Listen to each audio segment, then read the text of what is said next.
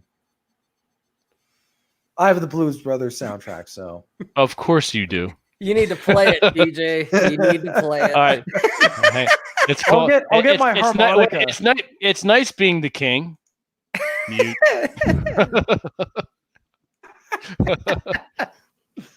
No, Greg, I agree. Aykroyd, no, Joe, I'm just busting with you. I don't mind. This is all in good fun. This is fun. Greg, yes, Aykroyd was indeed brilliant. He was fat and brilliant in Ghostbusters. Well, not fat. He was chunky. He was a little chunky. Jowly. There you go. He was. Come here, Francine. That was your whole plan? Get her? TJ's 80s. TJ 80s is your nickname. 80s. I don't mind. I'm your Huckleberry. Yeah, seriously. It's just my game. Well, since we're gonna talk 80s movies, there's the T800. Well, there's the TJ80. The TJ8. There you go. The TJ80. See, he went online in 1980. Yeah. See. Yeah. We have 32 people watching. How many likes do we have? Yeah. Come on. Let's improve this. 25. 25? What? Come 25 on. and two pansies. What? Two people didn't like this? Yeah. We got a couple sissies, see? Probably some guys that like Belushi and like Aykroyd and it's probably Dan Aykroyd and John Belushi watching. Gentlemen, if you like the Blues Brothers, if you're on a mission from God, like this video. Right, Vince?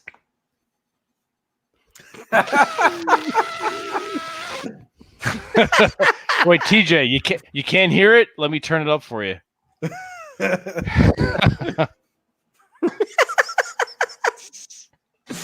Oh, fucking Drew. The final countdown. Legend. Oh my God. Legend was good. That's with Tim Curry as the devil. Yep. Tim Curry. Now there's an actor for you. Tim Curry, so versatile. He had a stroke not too long ago. He's in a wheelchair. Really? Yeah, he's still struggling, but he's keeping the fires burning.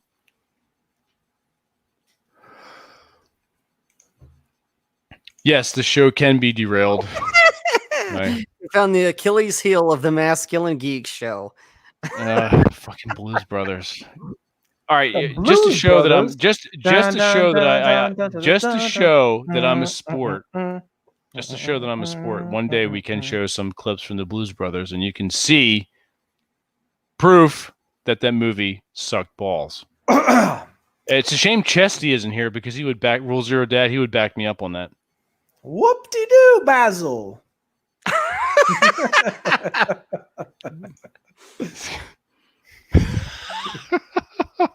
Amos Joseph. Yeah.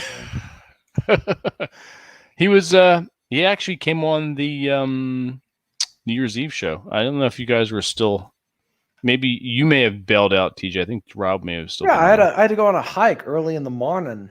Oh, in the morning.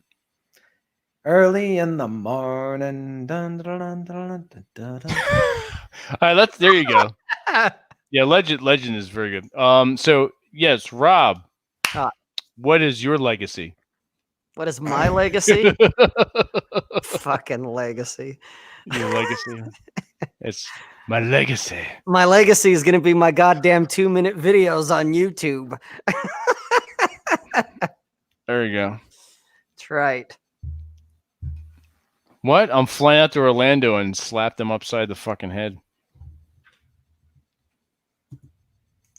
Star Wars, Greg Murphy. Star Wars wins. Star Wars. You haven't seen the video of that? That's already been debunked there. What's that? He said Star Wars versus Star Trek. Who wins? Well, there was a short video. Hang on, TJ. Star my Wars turn. wins. I have the conch right now. Okay, so there was a little short video that someone made over Frisco, and all of a sudden you see the Enterprise like warp in, and off in the distance you can see the Death Star and a couple Star Destroyers flying around. Well, the Death Star and the Star Destroyers open fire on the Enterprise and blow the fucker up. So right now we know who wins in the Star Wars versus Star Trek fight.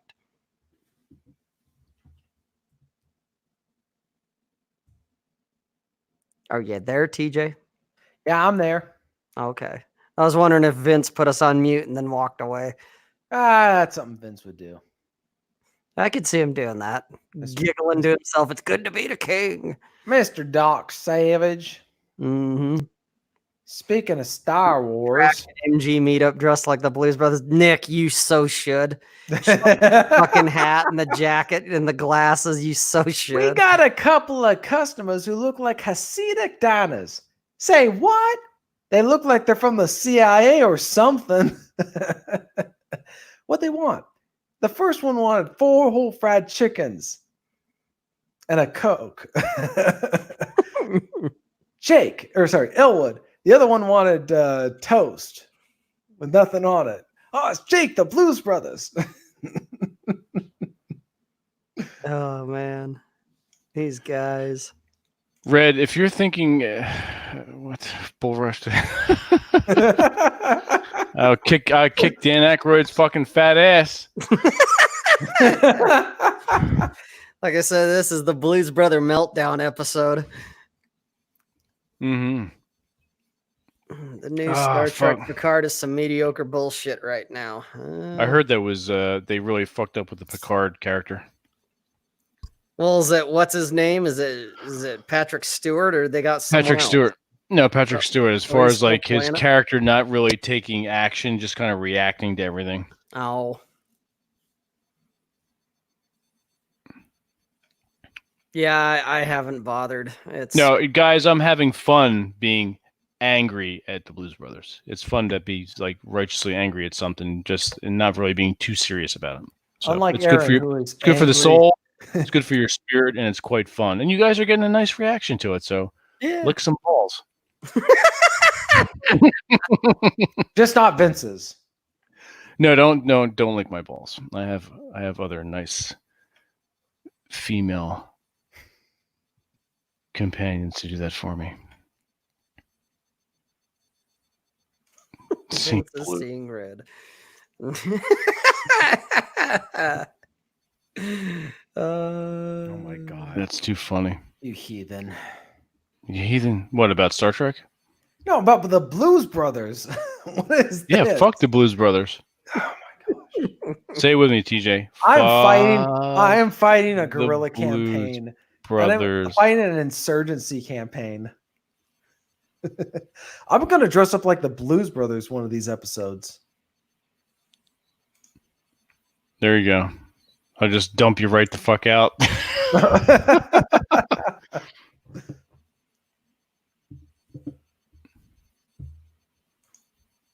Yeah, Dave, Doc, Safety Doc is cool. We're gonna have him on again. Yeah, he's a good guy. Yeah. Safety Doc. Yeah, screw. What's the point of going to the movies when you can get a 60-inch flat screen? Mm-hmm. Oh God, Peter Thiel. Oh, cool. The Faceborgs. Oh, good. Awesome, Amos. That's really cool. 2 parties with 2 DMs in this. Okay, nice. I like it. 2 DMs. That ought to be interesting.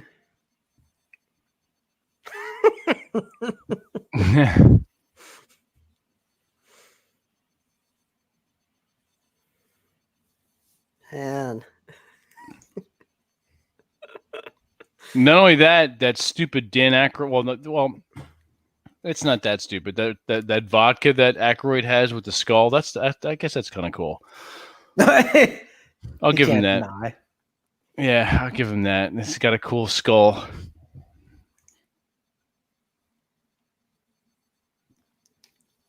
Exactly. Invite Grat to your DM, to your D&D groups. Grat put foot up ass.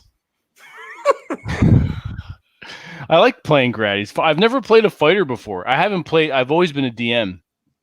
In the few instances where I have been a player, I've played a druid, a ranger, and wizard or like sorcerer type.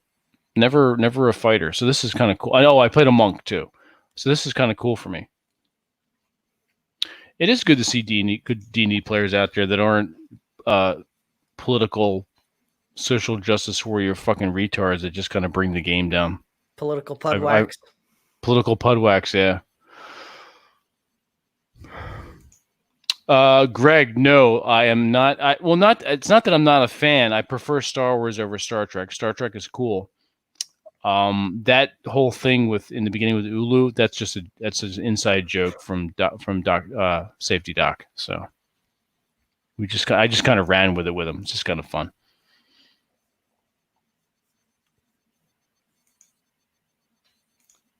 All There you go. Drew, throw this in there. Oh my gosh, no. I will fight. I will kill. Hey, Freddie, don't forget that Aldemar has a predisposition to kill guys like you. Just remember, Aldemar, that one punch from my fist will kill you. Not with my longsword. You're not against my armor. Sorry, dude. I will set you both on fire. I will be a flaming fucking tornado coming down upon you, and both put foot up flamers ass already. So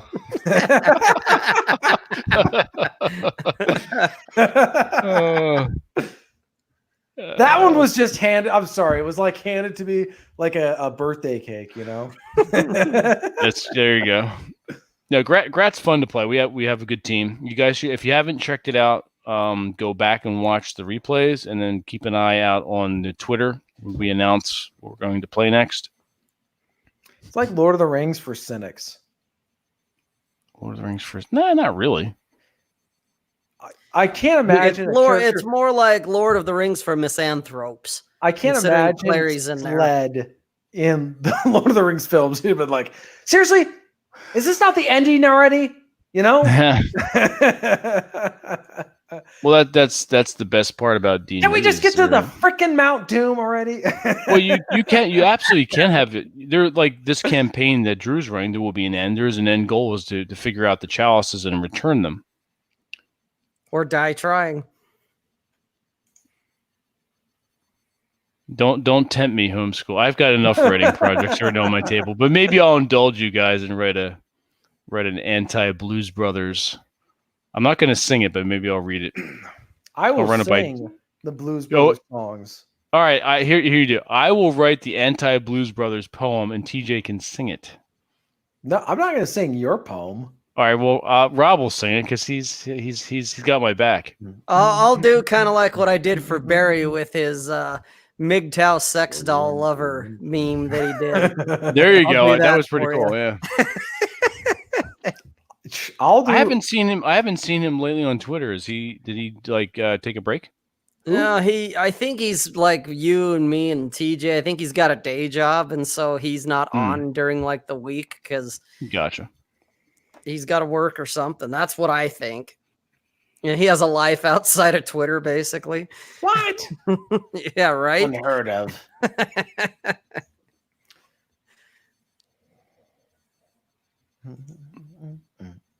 That was funny. The Clerks, Kevin Smith. So, hey, I can explain Lord of the Rings in like here you go.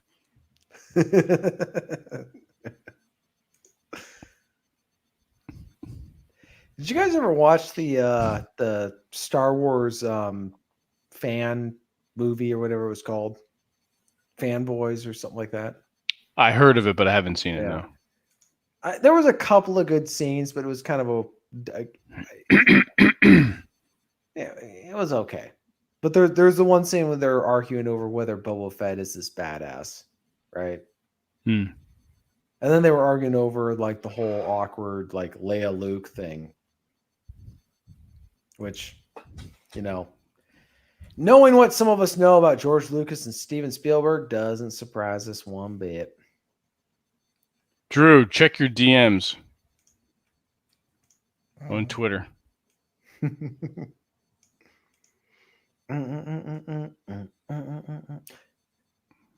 I feel inspired to sing some Blues Brothers. Oh, Christ. I'm going to mute your ass in a minute. I'm going to mute your ass. Here, let me just do it. Yeah, they also had James Brown as a preacher. Hey, boys, you get wise and you get church.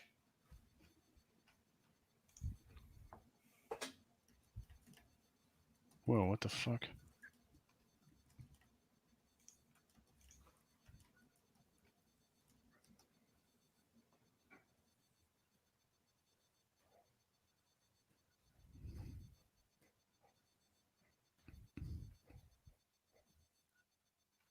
It's getting really quiet right now. Shut the fuck up. Listening. Shut the fuck up. We're back to doing the ASMR thing. Why are we doing this? Because we can. This feels really creepy. So then stop it. Seriously. Then why is it suddenly getting silent? Well, I think Vince is waiting on Drew. They used to tremble at the sound of a rocket.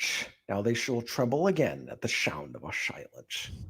Name that movie, people. You got 10 seconds. Well, Sean Connery is what it sounded like to me. Greg, family closeness is probably one part of masculinity, but that's not all of it. I mean, if that's how you define it for yourself, sure, go ahead.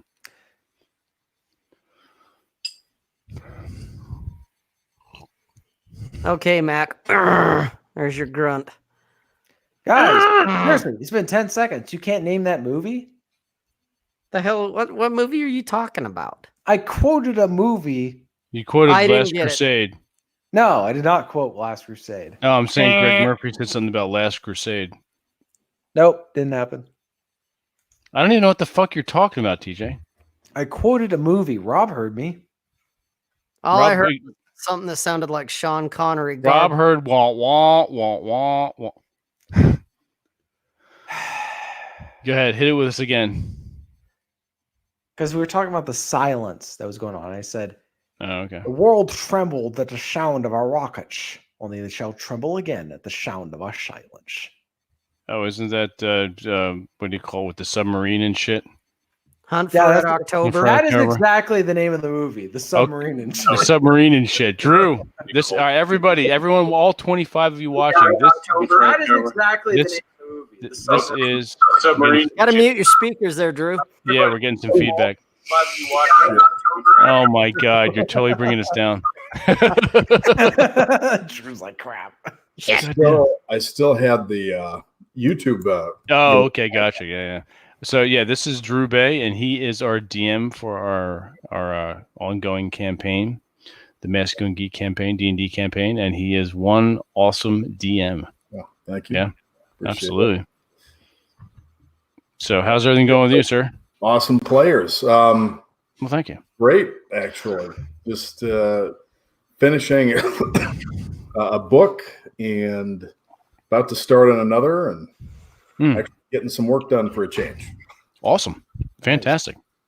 And then you'll be on the Masculine Geek show soon. We want to bring you in in March/April. Awesome. To talk about geek fitness. Cool. Yeah. So we want to get fat and end up like fucking Dan Aykroyd.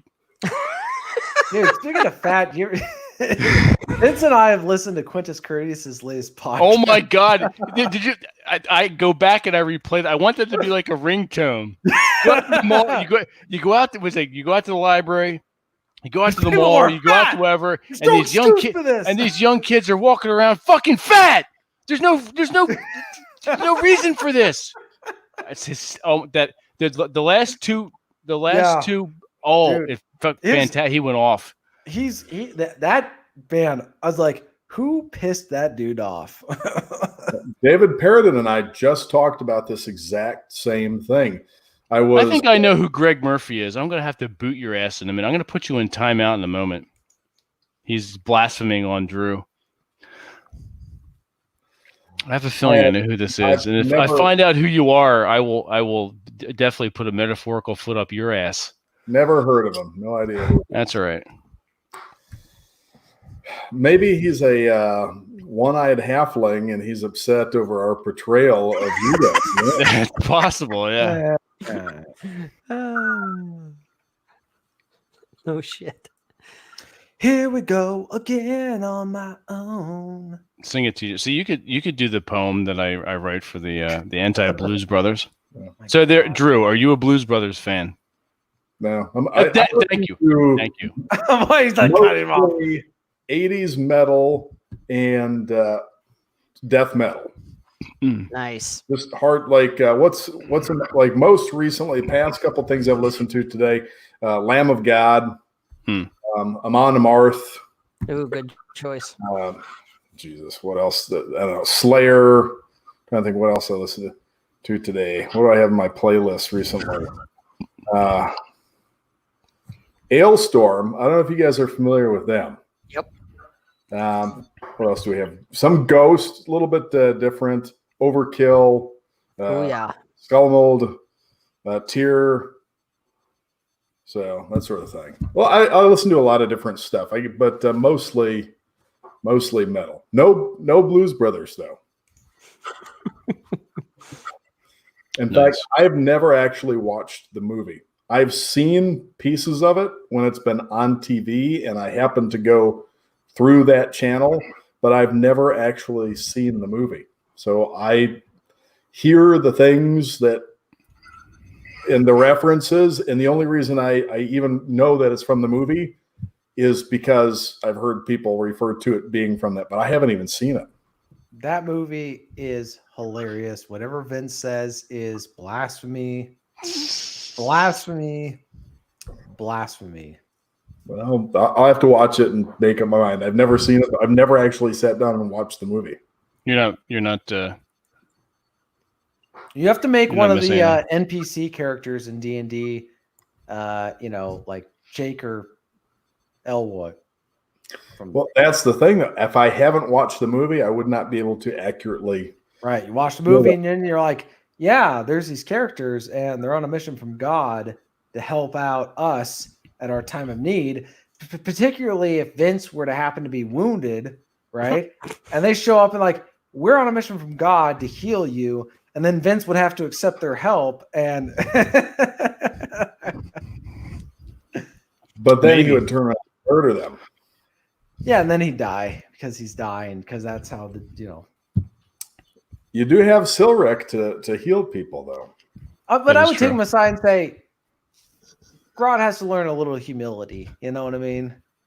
I think Actually, he Grad's understands. very has a lot of humility. He did not take. In fact, he helped out the bartender. He killed the horrendous wife and had money thrown at him and didn't take it. And you ran up out of nowhere. You didn't do any of the work and took the money. So I would say 'cause your Aaron was character is gonna- lacking in Aaron humility was right gonna now. take it anyways. We all know Aaron. He Race would and have class taken it. restrictions in the campaign. We didn't really talk about this too much, but I don't like people using some weird furry crap like tabaxi and stuff. If they want to do some really weird furry shit, then they can do that in some other campaigns. I prefer more of the traditional fantasy races. Again, we got a half elf, we got a half orc, we've got a tiefling, which those have been around for a while, sort of like half demon type thing. If you don't know what those are, or well, how would you best describe a tiefling? Basically, it's a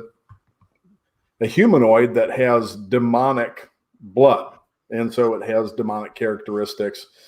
But yeah, no weird furry crap, unless somebody becomes a were-rat.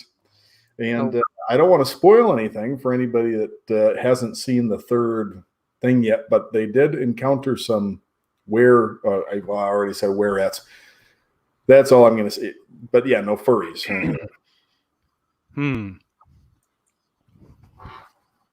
Other than that, pretty much anything goes. They just adapt to what the players want to do.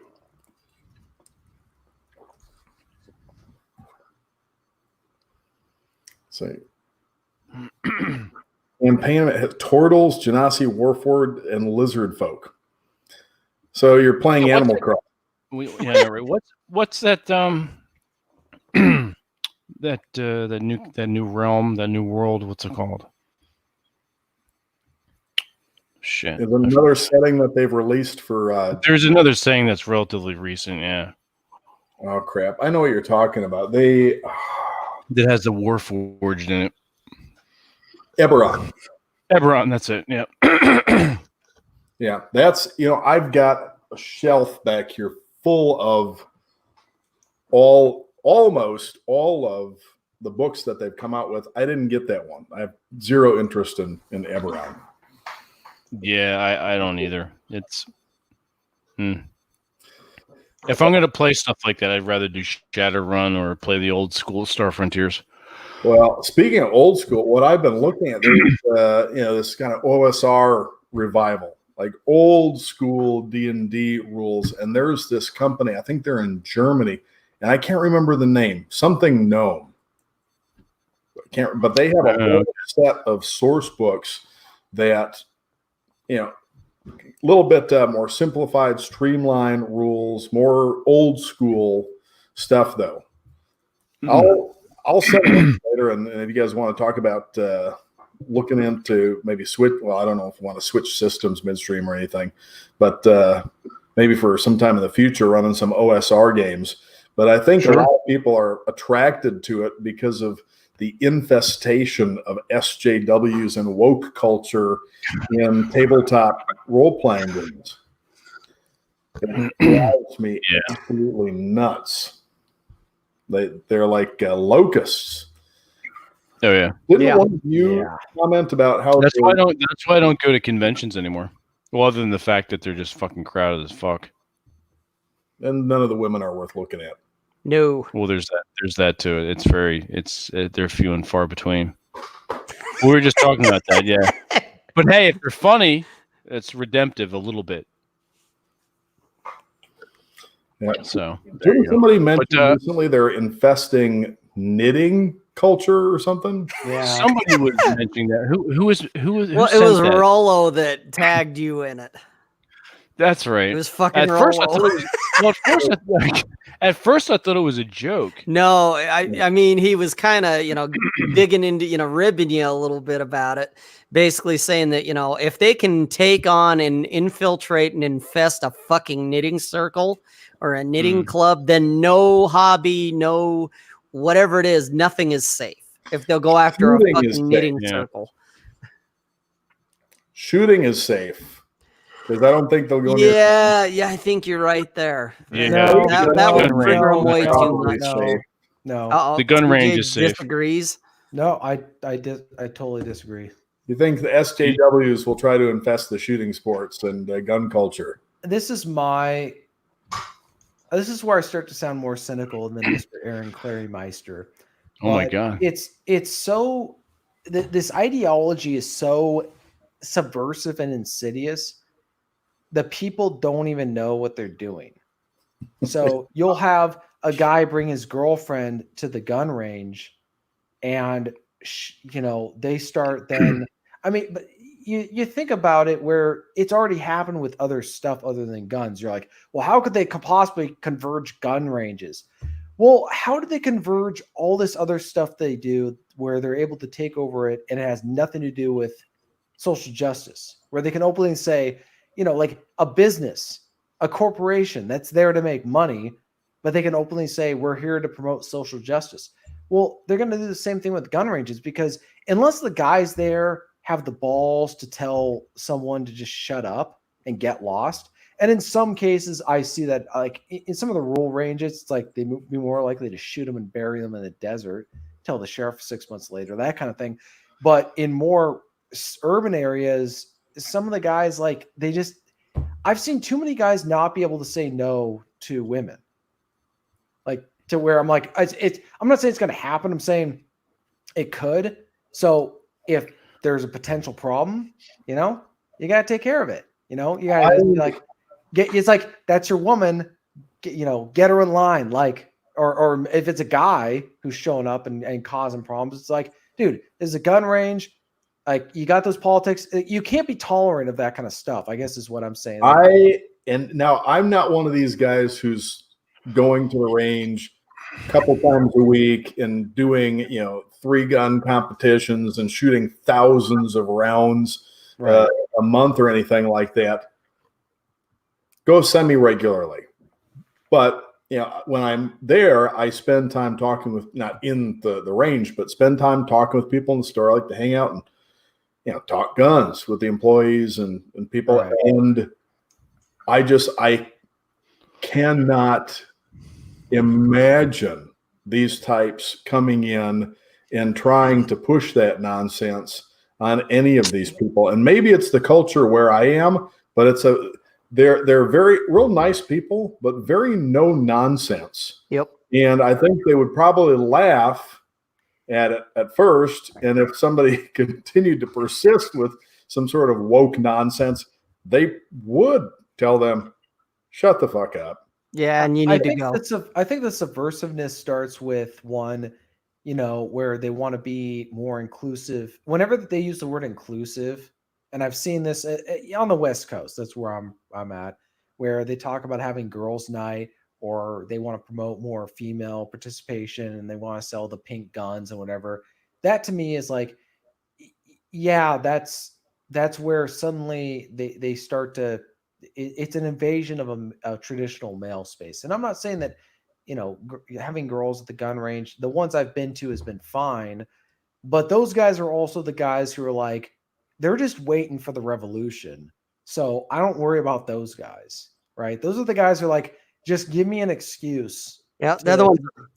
Yeah, they're seriously like, they kind of almost, those are the guys who, when they hear like a really crazy gun confiscation proposal, they're like, really? They get really excited. Yeah, in a way. But there's other guys where they almost do it in a sort of sport, like gentleman sport way, where they shoot guns, but they don't ever plan on using them. I guess that's kind of but that's probably limited to the urban areas and other places. But I just feel like the culture denigrates or degrades and then the invasion of the space occurs, right? And it's not done. It's not even done by people who are doing it intentionally. Like, I don't think women in a lot of ways enter male spaces with the intent of destroying those spaces. They enter them because they want to be the first female, and they also want to be surrounded by men who are going to give them attention. But then they start to proceed to turn the space into a female space, and that's, going to drive out all the men. I guess that's kind of what I'm fearful of, is like my hope is that men were like, yeah, this is where we shoot guns, and this is for men.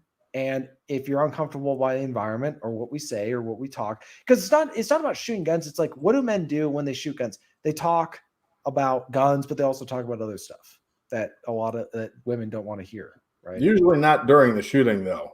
No, not during the shooting. No, like we're hanging out Yeah. afterwards. Yeah, you're hanging out afterwards, and you're talking about the other guy's gun, and then you end up chatting about other stuff. Because if they're regulars, you know who they are or whatever. But my experience has been pretty positive. I'm just a cynic at this point. I've seen so many spaces, like with what had just happened with Boy Scouts. It's like I was in Boy Scouts. It's like, the guys couldn't hold the line there after beating out the ACLU or whatever it was at the Supreme Court. So I don't know. Maybe I would like to be wrong. If I was wrong, I totally admit. I don't think it's going to be as much of an issue because the woke stuff tends to be limited to more progressive, and there's nothing progressive about them, but tends to be limited to those types who also most often tend to be anti-gun. So a lot of them are downright hoplophobic. They won't go near one. They probably believe that the gun's going to jump off the shelf and shoot them or some nonsense like that. But yeah, I don't see it happening with anything like that. Or if it does, it'll get shut down pretty quickly. Yep. Right. I think it's one of those areas where it's like it's kind of like with football. I think that's why they had this whole blow up over the whole national anthem stuff. These are the few areas that men have an escape. It's like shooting ranges and football. So it's not about football or this other stuff. Like if you touch, and the same thing with Gamergate for the nerds and the geeks, where that's really what makes their life, what they're centered around. So when you screw around with that, you kick over the hive, you disturb the nest, and you're going to get stung, right? There's just certain things, and I'm hoping that the gun range and guns is a big nest and all that kind of stuff. Yeah, I'm optimistic that the SJWs will not infest it. I'm with you, Drew. Be adverse to it, and I think with the NFL, the problem is at the management level, and that if the managers actually cared about the fans in particular and not just pleasing their corporate sponsors, there probably wouldn't be any of this. In fact, if there were men owning these teams instead of these we'll call them pussies, that's basically what they are, they're going to allow it, that they would have shut this stuff down. Right. Well, it's funny with the NBA, they didn't have this problem. There's no problem. This doesn't happen in the NBA because they just don't allow for it. They must have really smart guys running their teams, because they're like, we're not dealing with this. Yeah, it's just too much bullshit. Right. So I'd like to be wrong. I genuinely hope so, because it's kind of like that's where you get to the last, like that's the end of the line, And the people they're trying to appease with this nonsense aren't even the ones that are watching the games most of the time anyways. Or I don't know if they're thinking that this is going to get more people to watch football. I doubt it. If anything, it's probably driving the numbers down. I haven't paid much attention. I actually haven't been watching much for the past 2 years of all the crap going on. Yep. Same. I don't want to see it. I'm not going to watch the games. I'm not going to give them, any help with their ratings if they're going to allow the kind of bullshit that they're allowing. Right. No.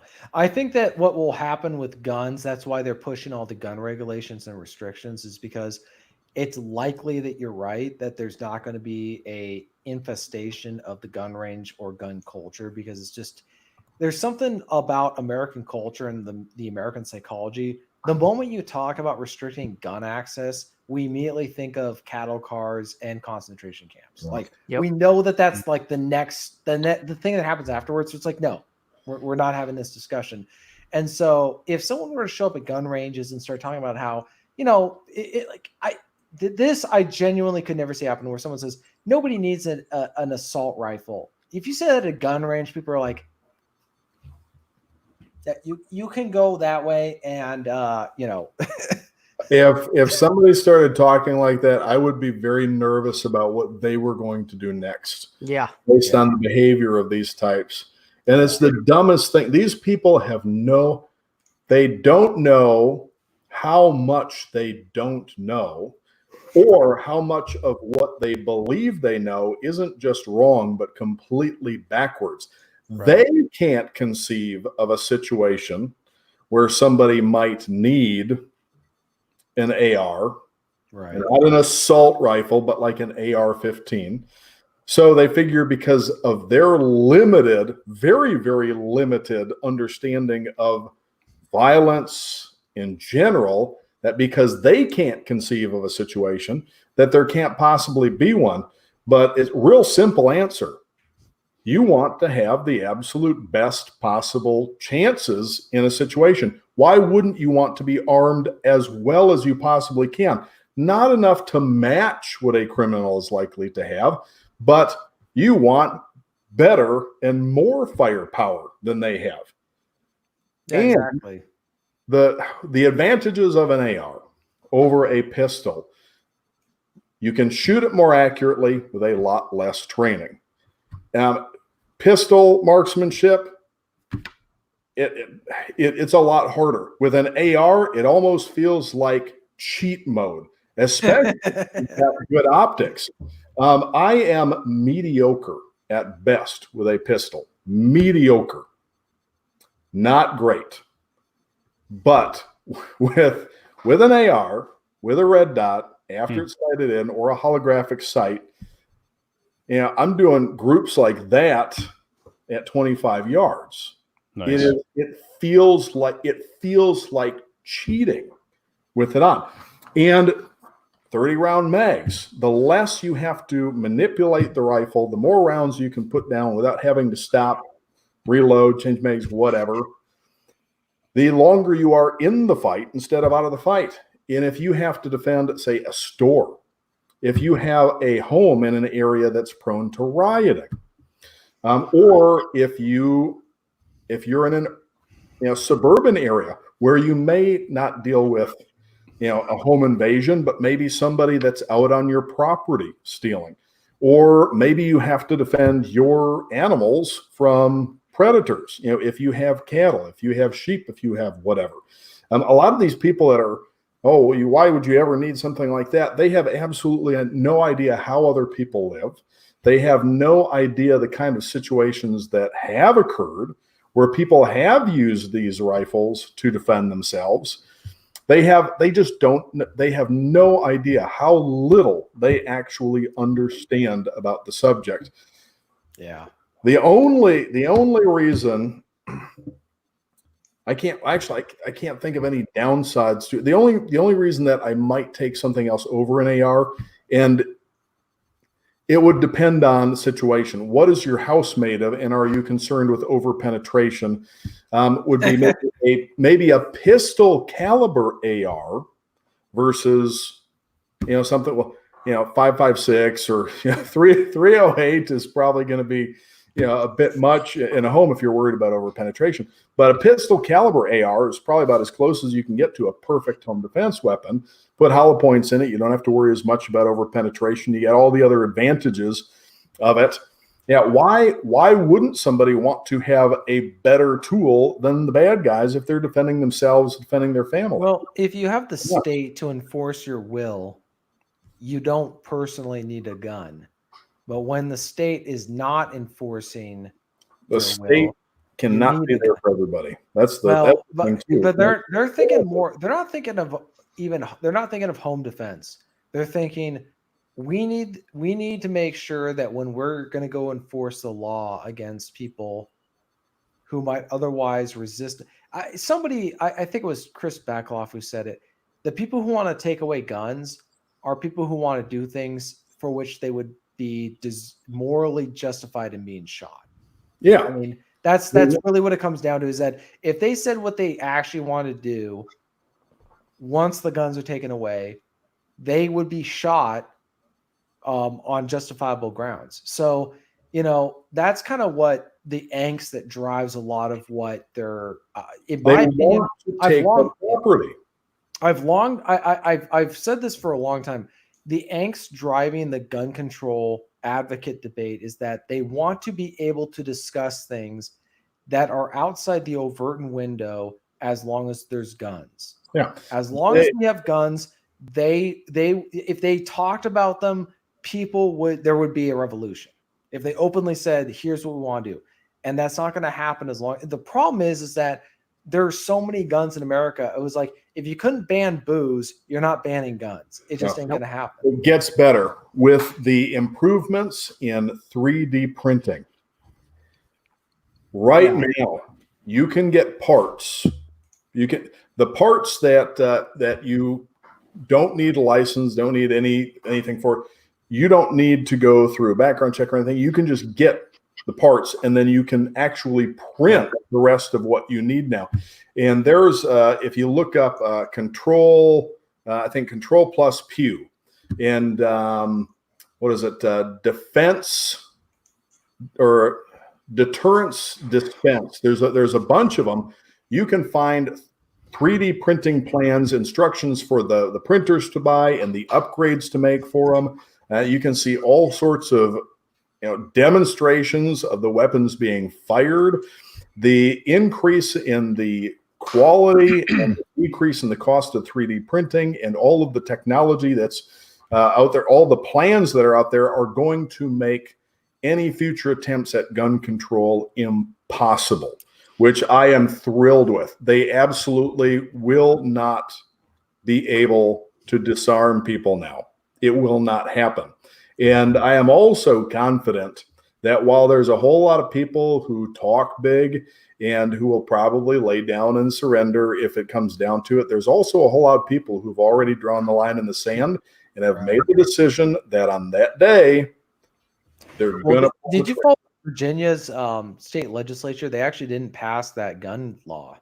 Well, yeah, they think they made some modifications to it. I think they still got some things that they shouldn't have, but it definitely scared some of these people. And by scared, I mean they didn't feel like they knew that they weren't going to be killed or harmed or anything. All the crap about, they were threatening us, bullshit.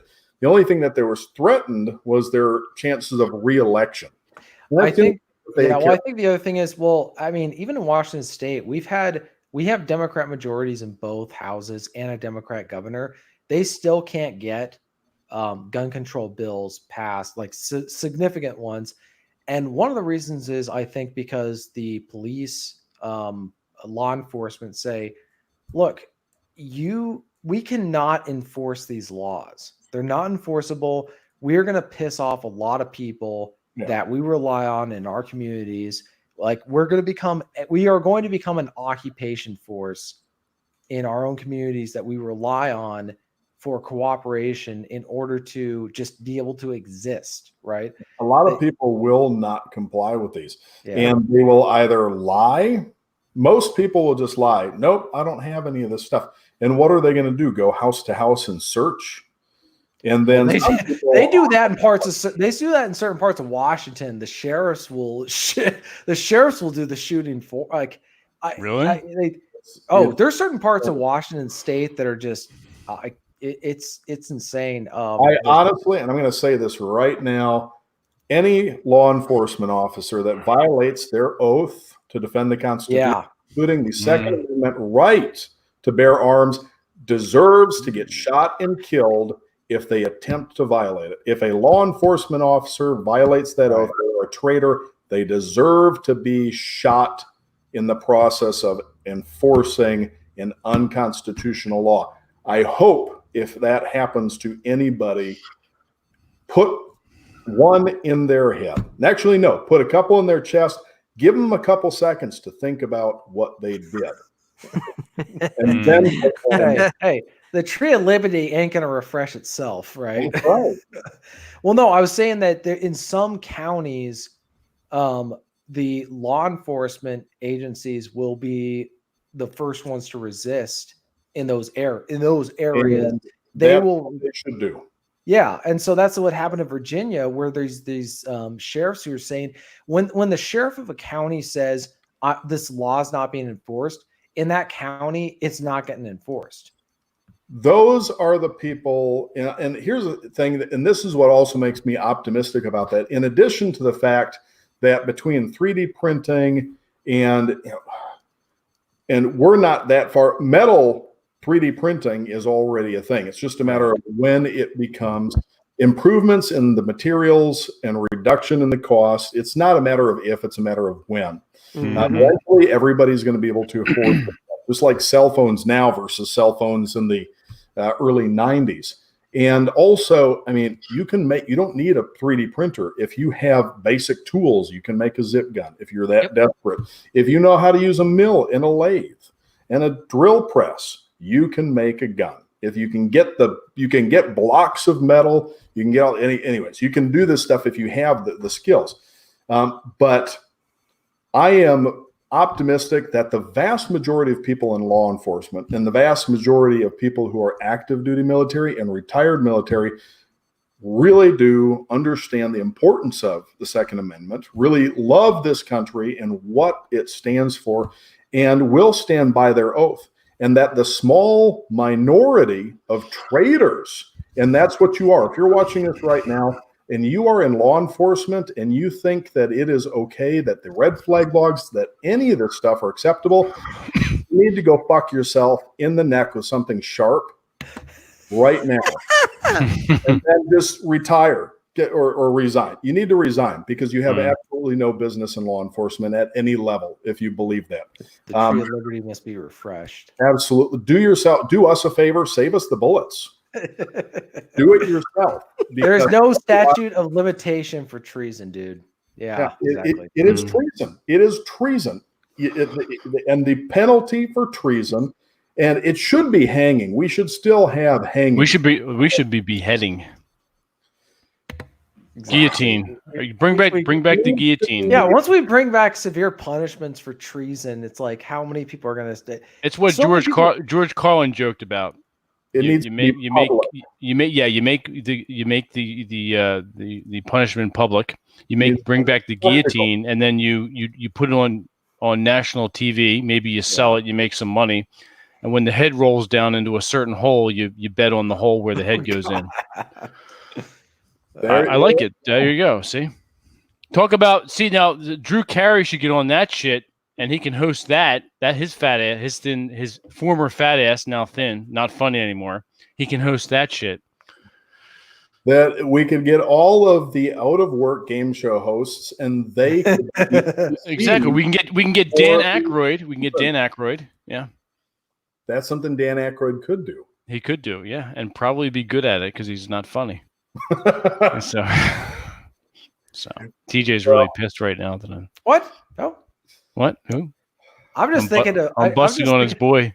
What? Besting on the boy? No, I'm just thinking like, refreshing the Tree of Liberty. Yeah. Gotta go clean my gun. See. Plant a tree and call it Liberty in the town square, and this needs to be in the middle of town when these things are done. And it doesn't matter if it's a politician. If it is somebody, if you propose a law that is unconstitutional, that's it. You should be, at the very least, ousted immediately. Anything unconstitutional should automatically invalidate your term. You're out. This is not constitutional. Get the hell out. If you attempt to enforce an unconstitutional law, there should be punishment. They should be punished severely for this stuff, all the way up. The politicians, The law enforcement, if we started pushing for this, I don't know how. I mean, we have let things get so bad. Let things get so incredibly bad on both sides. Democrats and the Republicans are both, they've increased the government to a ridiculous degree, and they're both violating, well, like with the Republic, and I bash the Democrats because they're mostly idiots and pussies, but the Republicans have done a lot of dumb shit too. Patriot Act. Well, they're not pushing back. Well, who was it who said that the enemy at the gate is better than the traitor inside? I don't know. Yeah. It makes sense.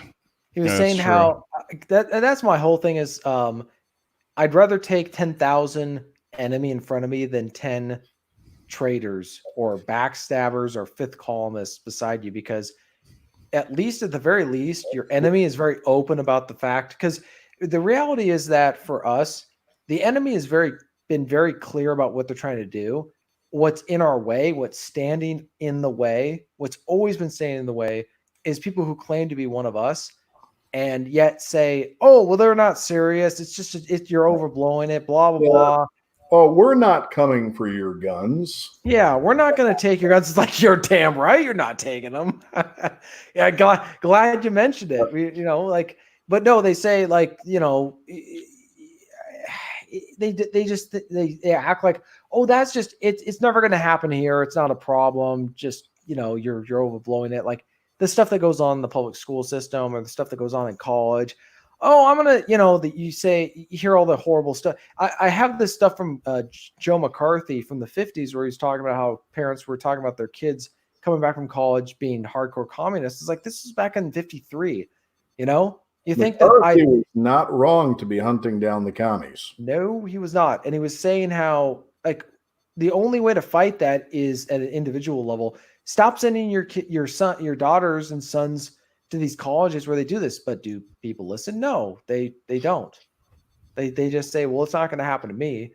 That only happens to other people's. It can't happen here. I think the only way to really use that term, inoculate people against things like communism, socialism, progressivism in general, and same thing with some of the looniness on the right, because I'm not a fan of either extreme of the political. The right has a bunch of crazy people too, just a lot of ridiculous beliefs, but critical thinking and an understanding of what the nature of rights, what are rights? Because a lot of people think that rights are, anything that I want, I have a right to. If I need it to live, I have a right to it. They don't understand that rights are limits on other people's actions towards you, not a demand or a requirement. And they don't understand, again, critical thinking. Teach critical thinking skills, understanding of the nature of rights, respect for other people. And if you get that in them at a relatively young age, they will be somewhat resistant to all this other stuff because it basically violates that. Also, teach them that government isn't supposed to be a parent. Government is not supposed to give you anything. Government is just kind of a referee that sits back and does nothing at all, or should do absolutely nothing at all until somebody breaks the rule. And the only rules are the ones that don't hurt people, don't take their stuff. That's it. And if somebody hurts somebody or takes their stuff, then government steps in and says, hey, no, give it back, make some pay restitution. Nothing else. Government isn't your second parent. A lot of these people think, well, I grow up, move out of my parents. No, government's supposed to take care of me. They're supposed to give me a house. They're supposed to give me a food. They're supposed to give me welfare. You don't get a goddamn thing. Don't deserve anything other than what you are able to work for or voluntarily exchange with other people for. Nobody, nothing, and I'm ranting here, but the world doesn't owe anybody their existence. Not a fucking thing. You don't have a right to water even. You don't have a right to anything that has to be provided by the labor of somebody else. You have the right to get your ass up and to go and look for water, and if you're able to find it, to drink it, or if you have something that you are willing to exchange for somebody else for their water, and they are willing to give you the water in exchange for that you can have that. But you do not have a right, even though water is essential for life, You don't have the right to take it from somebody else or demand that somebody else go fetch it for you. Well, And they if also you we have rights. We have rights that are supposed to be they're innate or they're natural. But here's the thing: rights that were gained by sacrifice, and people treat them like they're toys, right? And they give them away like candy. You know, they keep giving away rights like, oh, we can just sacrifice this for whatever, and it's like, you know, that ain't the way it's supposed to be. Well, it's a childish, it's an immature, it's a childish philosophy. The idea that somebody else is responsible for taking care of you and that you give up some of your freedom, you let them dictate your life as long as they provide you with food and shelter and defend you. It is a child's mentality. That is appropriate when you're 5 or 6. Your parents are supposed to do that for you, and they made the choice to have children or to fuck, knowing that would be a consequence of it. And so that is a but once you're an adult, you're responsible for yourself. Healthcare isn't a right.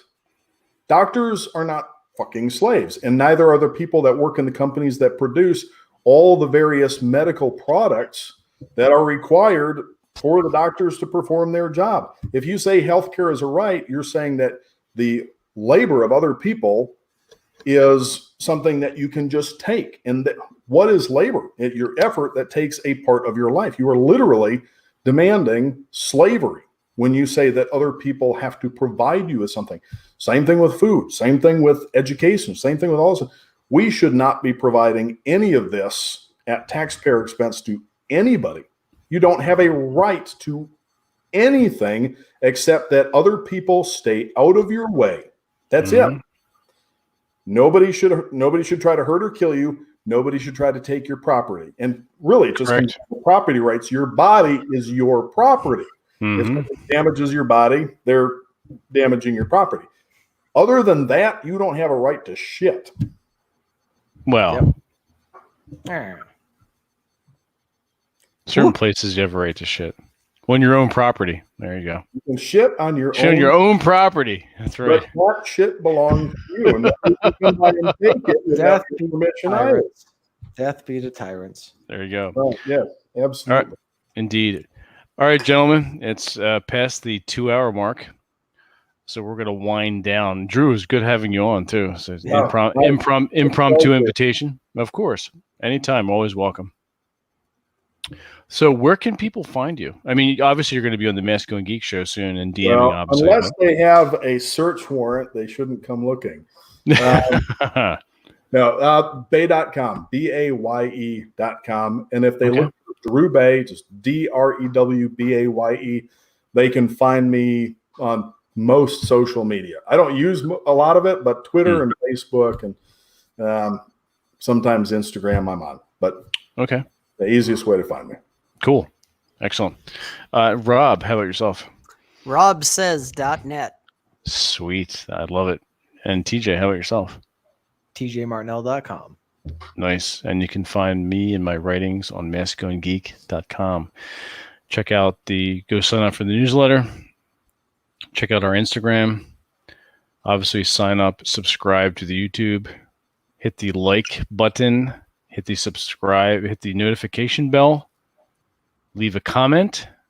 Helps the YouTube vaginal algorithms. Gets it all tingly and wet, which is what you want to do. You want to always get YouTube wet. And that's pretty much it. So we're going to sign off for now. We have some Patreon things that Rob and TJ and I have to record this weekend. So there you have that.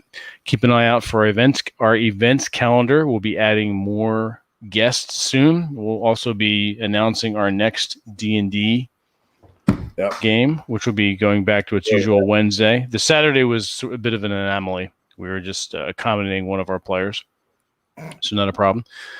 So without further ado, we're going to sign off, gentlemen. It's been a very, very good chat. For those of you who've been blocked or are sandbagging on our douchebags, have a good day and a good week to you.